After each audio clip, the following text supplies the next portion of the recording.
Bonjour chers élèves, le but de cette capsule est de vous en apprendre plus sur le classement des nombres. Sachez que les nombres peuvent être classés en différents regroupements qui se nomment les nombres naturels, les nombres entiers, les nombres rationnels, les nombres irrationnels et les nombres réels.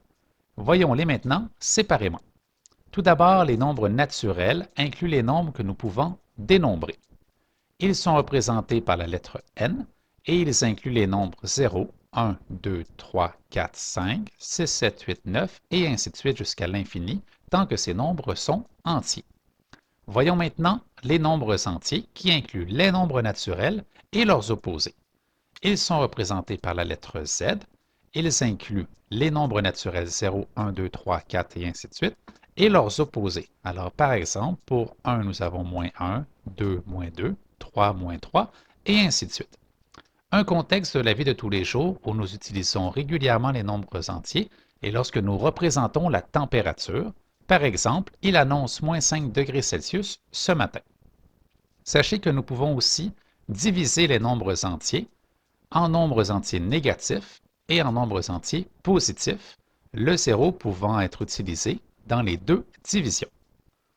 Poursuivons avec les nombres rationnels, qui incluent les nombres pouvant s'écrire sous la forme d'un rapport entre deux nombres entiers, c'est-à-dire une fraction qui a un numérateur et un dénominateur avec un nombre entier. Ils sont représentés par la lettre Q, et voici trois exemples, moins 1 et 4 dixièmes, 1 tiers et 2 et 57 centièmes. Voyons pourquoi moins 1 et 4 dixièmes est considéré comme un nombre rationnel. C'est puisque nous pouvons convertir moins 1 et 4 dixièmes en nombre fractionnaire, moins 1 et 4 sur 10, puis en fraction impropre, moins 14 sur 10.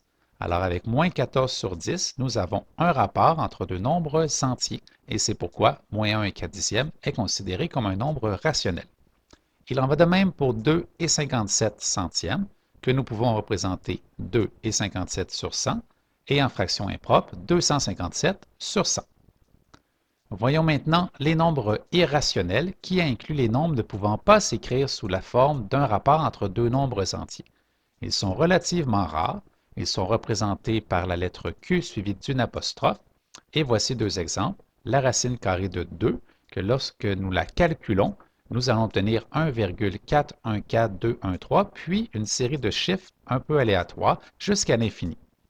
Nous avons par la suite pi, qui a une valeur de 3,14159 et ainsi de suite jusqu'à l'infini, et c'est pour cela que nous ne pouvons pas les représenter sous la forme d'une fraction. Ils sont donc considérés dans les nombres irrationnels. Finalement, voyons les nombres réels qui incluent tous les nombres rationnels et les nombres irrationnels. Nous pouvons nous en servir pour faire un résumé des différents regroupements. Alors, nous avons tous les nombres réels qui incluent les nombres irrationnels ainsi que les nombres rationnels. À l'intérieur des nombres rationnels, nous pouvons placer les nombres entiers et à l'intérieur des nombres entiers, nous pouvons placer les nombres naturels. Vous en savez maintenant plus sur les regroupements de nombres.